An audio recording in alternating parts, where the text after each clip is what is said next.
Hi guys, ನಮಸ್ತೆ and welcome to Money Drive. So ಇವತ್ತಿನ ಈ ಎಪಿಸೋಡ್ ನಲ್ಲಿ ನಾನು 6 ಬೆಸ್ಟ್ ಸ್ವಿಂಗ್ ಸ್ಟಾಕ್ಸ್ ನ ಡಿಸ್ಕಸ್ ಮಾಡಿದ್ದೀನಿ. ಹಾಗೆ ವಿಡಿಯೋನ ಕೊನೆ ತನಕ ನೋಡಿ, ಯಾಕಂದ್ರೆ ಲಾಸ್ಟ್ ಅಲ್ಲಿ ನಾನು ಒಂದು ಇಂಪಾರ್ಟೆಂಟ್ ಸ್ಟಾಕ್ ನ ಕೂಡ ಡಿಸ್ಕಸ್ ಮಾಡಿದ್ದೀನಿ. ಹಾಗೆ ಲೆವೆಲ್ಸ್ ನ ಅಂಡರ್ಸ್ಟ್ಯಾಂಡ್ ಮಾಡ್ಕೊಳ್ಳೋಣ. ಲೆವೆಲ್ಸ್ ಅಂಡರ್ಸ್ಟ್ಯಾಂಡ್ ಮಾಡ್ಕೊಳ್ಳೋದು ಕೂಡ ತುಂಬಾ ಇಂಪಾರ್ಟೆಂಟ್ ಆಗಿರುತ್ತೆ. ಹಾಗೆ ವಿಡಿಯೋ ಶುರು ಮಾಡೋಕ್ಕೂ ಮುಂಚೆ ನೀವು ನಮ್ಮ ಚಾನಲ್ ನ ಇನ್ನ ಸಬ್ಸ್ಕ್ರೈಬ್ ಆಗಿಲ್ಲ ಅಂದ್ರೆ ಸಬ್ಸ್ಕ್ರೈಬ್ ಮಾಡಿ. ಎವ್ರಿ ವೀಕ್ ನಾನು ನ್ಯೂ ಸ್ವಿಂಗ್ ಐಡಿಯಾಸ್ ಜೊತೆಗೆ ಬರ್ತಾನೆ ಇರ್ತೀನಿ. ಹಾಗೆ ಇನ್ಫಾರ್ಮೇಟಿವ್ ಕಂಟೆಂಟ್ ಜೊತೆ ಕೂಡ ಬರ್ತೀನಿ. ಸೊ ಶುರು ಮಾಡೋಣ. ಇವತ್ತಿನ ಮೊದಲನೆಯ stock Alkem Laboratories on daily time frame. So as per price action ನೀವು ಇಲ್ಲಿ ನೋಡಬಹುದು, ಸ್ಟಾಕ್ ಲಿಸ್ಟ್ ಆದಾಗಿನಿಂದ ಒಂದು ಹೈ ಕ್ರಿಯೇಟ್ ಮಾಡಿತ್ತು. ಆಫ್ಟರ್ ಕ್ರಿಯೇಟಿಂಗ್ ದಟ್ ಹೈ ಒಂದು ಗುಡ್ ಕರೆಕ್ಷನ್ ಬಂದಿದೆ. ಕರೆಕ್ಷನ್ ಒಂದು ಟ್ರೆಂಡ್ ಲೈನ್ ಮೇಲೆ ಸಪೋರ್ಟ್ ಕೂಡ ತಗೊಂಡಿದೆ. ಸೊ ಇಲ್ಲಿ ನೀವು ನೋಡಬಹುದು, ಒನ್ಸ್ ಆ ಹೈ ನ ಬ್ರೇಕ್ ಮಾಡಕ್ಕೆ ಟ್ರೈ ಮಾಡಿದೆ, ಬಟ್ ಸಸ್ಟೈನ್ ಆಗಿಲ್ಲ. ಹಾಗಾಗಿ ಟ್ರೆಂಡ್ ಲೈನ್ ಮೇಲೆ ಸಪೋರ್ಟ್ ತಗೊಂಡಿದೆ ಅಂತಾನೆ ನೋಡಬಹುದು. ಸೊ ಅದಾದ್ಮೇಲೆ ಒಂದು ಬ್ರೇಕ್ಔಟ್ ಬಂದಿದೆ. ಕ್ರೂಷಿಯಲ್ ರೆಸಿಸ್ಟೆನ್ಸ್ ಲೆವೆಲ್ ಏನಿತ್ತಲ್ವಾ, ಆ ಲೆವೆಲ್ ನ ಬ್ರೇಕ್ ಮಾಡಿ ಒಂದು ಸ್ಮಾಲ್ ರ್ಯಾಲಿ ಕೊಟ್ಟಿದೆ. ಆ ಸ್ಮಾಲ್ ರ್ಯಾಲಿ ಆದ್ಮೇಲೆ ಒಂದು ನ್ಯೂ ಹೈ ಕ್ರಿಯೇಟ್ ಮಾಡಿತ್ತು stock. So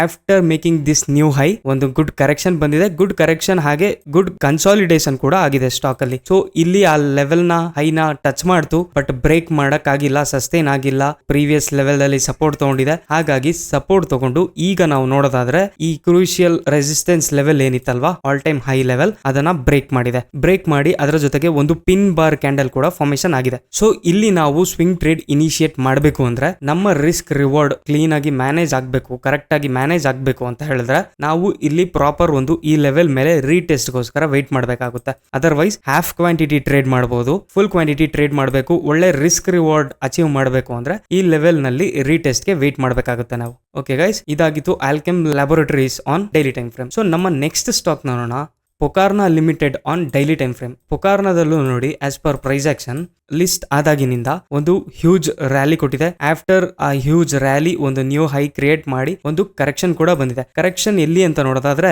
previous high level ಏನಿತ್ತಲ್ವಾ, ಅಲ್ಲಿ ಸಪೋರ್ಟ್ ತಗೊಂಡಿದೆ stock. After making a new high and a correction, stock ಒಂದು ಕನ್ಸಾಲಿಡೇಷನ್ ಝೋನ್ ಅಲ್ಲಿ ಇತ್ತು. ಆಫ್ಟರ್ ಗುಡ್ ಕನ್ಸಾಲಿಡೇಷನ್ ಇದು ನಮಗೆ ಕ್ರೂಷಿಯಲ್ ರೆಸಿಸ್ಟೆನ್ಸ್ ಲೆವೆಲ್ ಆಗಿತ್ತು. ಸೊ ಇಲ್ಲಿ ನೀವು ನೋಡಬಹುದು, ಒನ್ಸ್ ಟ್ರೈ ಮಾಡಿದೆ ಬಟ್ ಸಸ್ಟೈನ್ ಆಗಿಲ್ಲ. ಹಾಗೆ ಇಲ್ಲಿ ಕೂಡ ನೀವು ನೋಡಬಹುದು, ರೀಸೆಂಟ್ ಆಗಿನೂ ಕೂಡ ಆ ಹೈನ ಟಚ್ ಮಾಡಿದೆ, ಬಟ್ ಸಸ್ಟೈನ್ ಆಗಿಲ್ಲ. ಒಂದು ಸ್ಮಾಲ್ ಕರೆಕ್ಷನ್ ಬಂದು ಇವಾಗ ನಾವು ಬ್ರೇಕ್ಔಟ್ ಏನೋ ನೋಡೋದಕ್ಕೆ ಸಿಕ್ಕಿದೆ ಇಲ್ಲಿ ನಮಗೆ. So on weekly time frame ನೋಡೋಣ, ಸ್ಮಾಲ್ ಆಗಿ ಬ್ರೇಕ್ಔಟ್ ಕೂಡ ಆಗಿದೆ, ಗುಡ್ ವಾಲ್ಯೂಮ್ಸ್ ಕೂಡ ಇದೆ. ಬಟ್ ಇನ್ನ ಒಂದು ನಮಗೆ good bullish marubozu candle confirmation ಬೇಕು. ಫುಲ್ ಬಾಡಿ ಕ್ಯಾಂಡಲ್ ಕನ್ಫರ್ಮೇಶನ್ ಸಿಕ್ಕಿದಾಗ ನಾವು Pokarna Limited on weekly time frame ಅಲ್ಲಿ ಸ್ವಿಂಗ್ ಇನಿಶಿಯೇಟ್ ಮಾಡಬಹುದು ಗೈಸ್. ಸೊ ಸ್ವಿಂಗ್ ಟ್ರೇಡ್ ಮಾಡೋದಕ್ಕಿಂತ ಮುಂಚೆ ವಿತೌಟ್ ರಿಸ್ಕ್ ಪ್ರಾಪರ್ ಆಗಿ ನಿಮ್ಮ ರಿಸ್ಕ್ ಕೆಪಬಿಲಿಟಿ ಎಷ್ಟಿದೆಯೋ ಅದನ್ನ ನೋಡಿಕೊಂಡು ವಿತ್ ಸ್ಟಾಪ್ ಲಾಸ್ ಟ್ರೇಡ್ ಮಾಡಿ. ಸೊ ಸ್ಟಾಪ್ ಲಾಸ್ ಈ ಕ್ರೂಷಿಯಲ್ ರೆಸಿಸ್ಟೆನ್ಸ್ ಲೆವೆಲ್ ಏನಿದೆ ಅಲ್ವಾ, ಅದ್ರ ಕೆಳಗಡೆ ಇರಬೇಕಾಗುತ್ತೆ. ಅದು ಕ್ರೂಷಿಯಲ್ ಸಪೋರ್ಟ್ ಆಗಿ ಆಕ್ಟ್ ಮಾಡುತ್ತೆ. ಸೊ ಒಂದು ಪ್ರಾಪರ್ ರೇಟೆಸ್ಟ್ ಗಾದ್ರೂ ವೇಟ್ ಮಾಡಬಹುದು. ಅದರ್ವೈಸ್ ಒಂದು ಗುಡ್ ಬುಲ್ಲಿಶ್ ಕ್ಯಾಂಡಲ್ ಕನ್ಫರ್ಮೇಶನ್ ಸಿಕ್ಕಿದ್ರೆ ನಾವು ಪೊಕಾರ್ನಾ ಲಿಮಿಟೆಡ್ ಅಲ್ಲಿ ಸ್ವಿಂಗ್ ಇನಿಶಿಯೇಟ್ ಮಾಡಬಹುದು. ಮೋರ್ ಅಪ್ಸೈಡ್ ಪೊಟೆನ್ಶಿಯಲ್ ನೋಡೋದಕ್ಕೆ ಸಿಗಬಹುದು. ನೆಕ್ಸ್ಟ್ ಸ್ಟಾಕ್ ನಾವು ನೋಡೋದಾದ್ರೆ monarch Network Capital limited on weekly time frame ಅಲ್ಲಿ ಏನಾಗಿದೆ, ಒಂದು ಸ್ಟಾಕ್ ಲಿಸ್ಟ್ ಆಗಿ ಒಂದು ಹ್ಯೂಜ್ ರ್ಯಾಲಿ ಕೊಟ್ಟಿತ್ತು. ಇದು ಪ್ರೀವಿಯಸ್ ಅಲ್ಲಿ ಆಲ್ ಟೈಮ್ ಹೈ ಲೆವೆಲ್ಸ್ ಇತ್ತು. ಇಲ್ಲಿ ನೋಡಿ ನೀವು ನೋಡಬಹುದು. ಸೊ ಇದು ಒಂದು ಕ್ರೂಷಿಯಲ್ ಸಪೋರ್ಟ್ ರೆಸಿಸ್ಟೆನ್ಸ್ ಲೆವೆಲ್ ಆಗಿತ್ತು. ನೋಡಿ ಇಲ್ಲಿ ಬ್ರೇಕ್ ಮಾಡಿದೆ. ಸೊ ಆಫ್ಟರ್ ಬ್ರೇಕಿಂಗ್ ಒಂದು ಪ್ರಾಪರ್ ರೀಟೆಸ್ಟ್ ಕೂಡ ಆಗಿತ್ತು ಈ ಲೆವೆಲ್ ಅಲ್ಲಿ. ಸೊ ಆ ಪ್ರಾಪರ್ ರೀಟೆಸ್ಟ್ ಆದ್ಮೇಲೆ ಆಲ್ಮೋಸ್ಟ್ ನಮಗೆ ಈ ಸ್ಟಾಕ್ ಅಲ್ಲಿ 50% ರಿಟರ್ನ್ಸ್ ಕೂಡ ಸಿಕ್ಕಿತ್ತು. ಒಂದು ನ್ಯೂ ಹೈ ಕ್ರಿಯೇಟ್ ಕೂಡ ಮಾಡಿತ್ತು ಸ್ಟಾಕ್.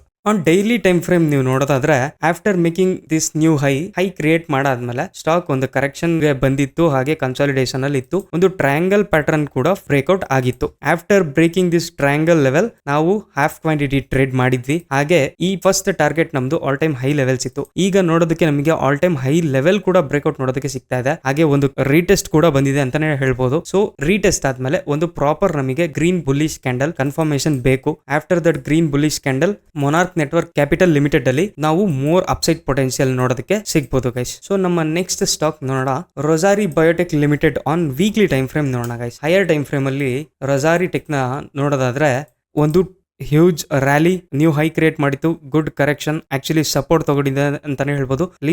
ಲಿಸ್ಟಿಂಗ್ ಪ್ರೈಸ್ ಲೆವೆಲ್ಗೆ ಸಪೋರ್ಟ್ ತಗೊಂಡಿತ್ತು. ಸೊ ಆಫ್ಟರ್ ಆ ಲಿಸ್ಟಿಂಗ್ ಪ್ರೈಸ್ ಗೆ ಸಪೋರ್ಟ್ ತಗೊಂಡಾದ್ಮೇಲೆ ಒಂದು ಕನ್ಸಾಲಿಡೇಷನ್ ಝೋನ್ ಅಲ್ಲಿ ಒಂದು ಟ್ರಯಾಂಗಲ್ ಪ್ಯಾಟರ್ನ್ ಫಾರ್ಮೇಶನ್ ಕೂಡ ಮಾಡಿತ್ತು. ಈ ಲೆವೆಲ್ ನಮಗೆ ಒಂದು ಹ್ಯೂಜ್ ರೆಸಿಸ್ಟೆನ್ಸ್ ಲೆವೆಲ್ ಆಗಿತ್ತು.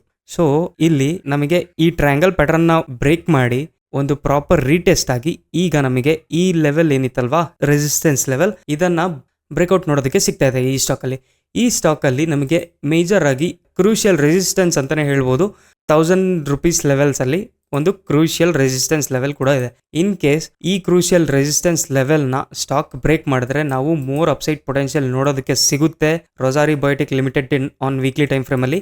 So higher the time frame ನಮಗೆ ಆಲ್ಮೋಸ್ಟ್ ಅಕ್ಯುರಸಿ ಹೈಯರ್ ಆಗಿ ಇರುತ್ತೆ. ಸೊ ಹೈಯರ್ ಟೈಮ್ ಫ್ರೇಮ್ ಅಲ್ಲಿ ಯಾವಾಗಾದ್ರೂ ಬ್ರೇಕ್ಔಟ್ ಆರ್ ಬ್ರೇಕ್ ಡೌನ್ ಆದ್ರೆ 70% ಆಫ್ ದ ಟೈಮ್ಸ್ ಡೈರೆಕ್ಷನ್ ಅಲ್ಲಿ ಮೂವ್ ಆಗೋ ಚಾನ್ಸಸ್ಗಳು ಇರುತ್ತೆ. ನಮ್ಮ ನೆಕ್ಸ್ಟ್ ಸ್ಟಾಕ್ ನೋಡೋಣ, Imagicaa World Entertainment Limited on weekly time frame. So weekly time frame ಅಲ್ಲಿ ನೀವು ಇಲ್ಲಿ ನೋಡಬಹುದು ಒಂದು ಸಿಮೆಟ್ರಿಕಲ್ ಟ್ರಯಾಂಗಲ್ ಪ್ಯಾಟರ್ನ್ ಫಾರ್ಮೇಶನ್ ಆಗಿದೆ, ಹಾಗೆ ಒಂದು ನ್ಯೂ ಹೈ ಕೂಡ ಕ್ರಿಯೇಟ್ ಮಾಡಿತ್ತು, ಆ ಹೈನ ಕೂಡ ಬ್ರೇಕ್ ಮಾಡಿದೆ. ಆನ್ ಡೈಲಿ ಟೈಮ್ ಫ್ರೇಮ್ ಹೋಗಿ ನೋಡೋಣ, ನೋಡಿ ಪ್ರಾಪರ್ ಒಂದು ಸಿಮೆಟ್ರಿಕಲ್ ಟ್ರಯಾಂಗಲ್ ಪ್ಯಾಟರ್ನ್ ಫಾರ್ಮೇಶನ್ ಆಗಿತ್ತು, ಈ ಒಂದು ನ್ಯೂ ಹೈನ ಕೂಡ ಕ್ರಿಯೇಟ್ ಮಾಡಿತ್ತು. ಸೊ ಈಗ ನಮಗೆ ನೋಡೋದಾದ್ರೆ ಆ ಟ್ರಯಾಂಗಲ್ ಪ್ಯಾಟರ್ನ್ ಫಾರ್ಮೇಶನ್ ಬ್ರೇಕ್ಔಟ್ ಸಿಕ್ಕಿದೆ, ಜೊತೆಗೆ ಆಲ್ ಟೈಮ್ ಹೈ ಲೆವೆಲ್ಸ್ ಏನಿತ್ತಲ್ವಾ ಆ ಲೆವೆಲ್ ನ ಕೂಡ ಬ್ರೇಕ್ ಮಾಡಿದೆ ಸ್ಟಾಕ್. ಸೊ ಈ ಸ್ಟಾಕ್ ಅಲ್ಲಿ ನಮಗೆ ಒಂದು ಪ್ರಾಪರ್ ಆಗಿ ರೀಟೆಸ್ಟ್ ಲೆವೆಲ್, 2 ರೀಟೆಸ್ಟ್ ಲೆವೆಲ್ ಬರುತ್ತೆ. ಒಂದು ಈ ಆಲ್ ಟೈಮ್ ಹೈ ಲೆವೆಲ್ಸ್ ಆಗಿರ್ಬೋದು, ಹಾಗೆ ಈ ಟ್ರಯಾಂಗಲ್ ಪ್ಯಾಟರ್ನ್ ಟ್ರೆಂಡ್ ಲೈನ್ ಏನಿದೆ ಅಲ್ವಾ, ಸೊ ಈ ಲೆವೆಲ್ ಅಲ್ಲಿ ಕೂಡ ರೀಟೆಸ್ಟ್ ತಗೋಬಹುದು ಸ್ಟಾಕ್. ಸೊ ಟ್ರೇಡ್ ಮಾಡೋದಾದ್ರೆ ಹಾಫ್ ಕ್ವಾಂಟಿಟಿ ಟ್ರೇಡ್ ಇನಿಷಿಯೇಟ್ ಮಾಡಬಹುದು. ಸೊ ಆಫ್ಟರ್ ಟೇಕಿಂಗ್ ರೀಟೆಸ್ಟ್ ಆಗಿ ಒಂದು ಕನ್ಫರ್ಮೇಶನ್ ನಮ್ಗೆ ಆಯ್ತಂದ್ರೆ ಇನ್ನ ಮೋರ್ ಕ್ವಾಂಟಿಟೀಸ್ ನ ನಾವು ಆಡ್ ಮಾಡಬಹುದು. ಇಮ್ಯಾಜಿಕಾ ವರ್ಲ್ಡ್ ಎಂಟರ್ಟೈನ್ಮೆಂಟ್ ಲಿಮಿಟೆಡ್ ಅಲ್ಲಿ ಹ್ಯೂಜ್ ಗ್ರೋಯಿಂಗ್ ವಾಲ್ಯೂಮ್ಸ್ ಕೂಡ ಇದೆ, ಹಾಗೆ ಸ್ಟಾಕ್ ಆಲ್ಮೋಸ್ಟ್ ಒಂದು ಸೂಪರ್ ಕನ್ಸಾಲಿಡೇಷನ್ ಆದ್ಮೇಲೆ ಒಂದು ಗುಡ್ ಬ್ರೇಕ್ಔಟ್ ನೋಡೋದಕ್ಕೆ ಸಿಗ್ತಾ ಇದೆ guys. So more upside potential ನೋಡೋದಕ್ಕೆ ಸಿಗ್ಬೋದು ನಮಗೆ ಅಪ್ಕಮಿಂಗ್ ಡೇಸ್. ಹಾಗೆ ಸ್ವಿಂಗ್ ಹಾಗೆ ಶಾರ್ಟ್ ಟರ್ಮ್ ಟ್ರೆಂಡ್ಗೆ Imagicaa World is good to go guys. So ನಮ್ಮ ಇವತ್ತಿನ most important stock Affle India Limited on daily time frame.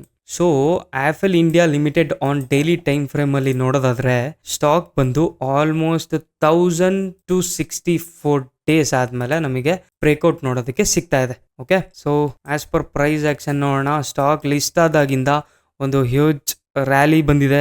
So ಆ ರ್ಯಾಲಿ ಆದ್ಮೇಲೆ ಒಂದು ಸ್ಮಾಲ್ ಕರೆಕ್ಷನ್ ಆಗಿ ಆ ಪ್ರೀವಿಯಸ್ ಲೆವೆಲ್ ಅಲ್ಲಿ ಸಪೋರ್ಟ್ ತಗೊಂಡು ಒಂದು ನ್ಯೂ ಹೈ ಕ್ರಿಯೇಟ್ ಮಾಡಿತ್ತು. Okay, so after making this new high ಒಂದು ಕರೆಕ್ಷನ್ ಬಂದಿತ್ತು, ಕರೆಕ್ಷನ್ ಆದ್ಮೇಲೆ ಇದು ಒಂದು ಕ್ರೂಷಿಯಲ್ ರೆಸಿಸ್ಟೆನ್ಸ್ ಲೆವೆಲ್ ಆಗಿತ್ತು. ಈ ಲೆವೆಲ್ 1300 ಲೆವೆಲ್ಸ್ ಏನಿದೆ ಅಲ್ವಾ, ಇದು ನಮಗೆ ಕ್ರೂಷಿಯಲ್ ರೆಸಿಸ್ಟೆನ್ಸ್ ಆಗಿ ಆಕ್ಟ್ ಮಾಡ್ತಾ ಇತ್ತು ಸ್ಟಾಕ್. ಸೊ ಇಲ್ಲಿ ನೀವು ನೋಡಬಹುದು ಫಸ್ಟ್ ಟೈಮ್ ಆ ಲೆವೆಲ್ ಅಲ್ಲಿ ಕರೆಕ್ಷನ್ ತಗೊಂಡಿದೆ, ಹಾಗೆ ಸೆಕೆಂಡ್ ಟೈಮ್ ಸಸ್ಟೈನ್ ಆಗಿಲ್ಲ, ಓಕೆ, ಥರ್ಡ್ ಟೈಮ್ ಸಸ್ಟೈನ್ ಆಗಿಲ್ಲ. ಸೊ ಈಗ ನಾವು ನೋಡೋದಾದ್ರೆ ಈ ಕ್ರೂಷಿಯಲ್ ರೆಸಿಸ್ಟೆನ್ಸ್ ಲೆವೆಲ್ ನ ಬ್ರೇಕ್ ಮಾಡಿದೆ, ಜೊತೆಗೆ ಒಂದು ಪ್ರಾಪರ್ ರೀಟೆಸ್ಟ್ ಆಗಿ ಆಲ್ ಟೈಮ್ ಹೈ ಲೆವೆಲ್ಸ್ ಏನಿತ್ತಲ್ವಾ ಈ ಆಲ್ ಟೈಮ್ ಹೈ ಲೆವೆಲ್ಸ್ ನ ಕೂಡ ಬ್ರೇಕ್ ಮಾಡಿದೆ stock with huge amount of growing volumes ಜೊತೆಗೆ ಬ್ರೇಕ್ ಮಾಡಿದೆ. ಒಂದು ಪ್ರಾಪರ್ ರೀಟೆಸ್ಟ್ ಗೆ ವೇಟ್ ಮಾಡಬಹುದು, ಅದರ್ವೈಸ್ ಹಾಫ್ ಕ್ವಾಂಟಿಟಿನ ಆಡ್ ಮಾಡಬಹುದು. So Affle India Limited after almost 3 years of strong consolidation ಆದ್ಮೇಲೆ ಒಂದು ಹ್ಯೂಜ್ ಬ್ರೇಕ್ಔಟ್ ನೋಡೋದಕ್ಕೆ ನಮಗೆ ಸಿಗ್ತಾ ಇದೆ. ಅಪ್ಕಮಿಂಗ್ ಡೇಸ್ ನಲ್ಲಿ ಆಫೆಲ್ ಇಂಡಿಯಾ ಲಿಮಿಟೆಡ್ ಅಲ್ಲಿ ನಾವು ಮೋರ್ ಅಪ್ಸೈಡ್ ಪೊಟೆನ್ಷಿಯಲ್ ನೋಡೋದಕ್ಕೆ ಸಿಗ್ಬೋದು ಗೈಸ್. ಇದಾಗಿತ್ತು ಇವತ್ತಿನ 6 best stocks for upcoming week ಹಾಗೆ ಶಾರ್ಟ್ ಟರ್ಮ್ ಟ್ರೆಂಡ್ಗೆ.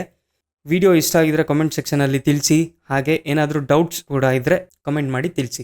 ನೀವಿನ್ನೂ ಕೂಡ ನಮ್ಮ ಚಾನಲ್ನ ಸಬ್ಸ್ಕ್ರೈಬ್ ಆಗಿಲ್ಲ ಅಂದ್ರೆ ಸಬ್ಸ್ಕ್ರೈಬ್ ಆಗಿ, ಹಾಗೆ ನಿಮ್ಮ ಫ್ರೆಂಡ್ಸ್, ನಿಮ್ಮ ಟ್ರೇಡರ್ ಫ್ರೆಂಡ್ಸ್ ಹಾಗೆ ಫ್ಯಾಮಿಲಿ ಜೊತೆ ಶೇರ್ ಮಾಡಿ. Thank you guys.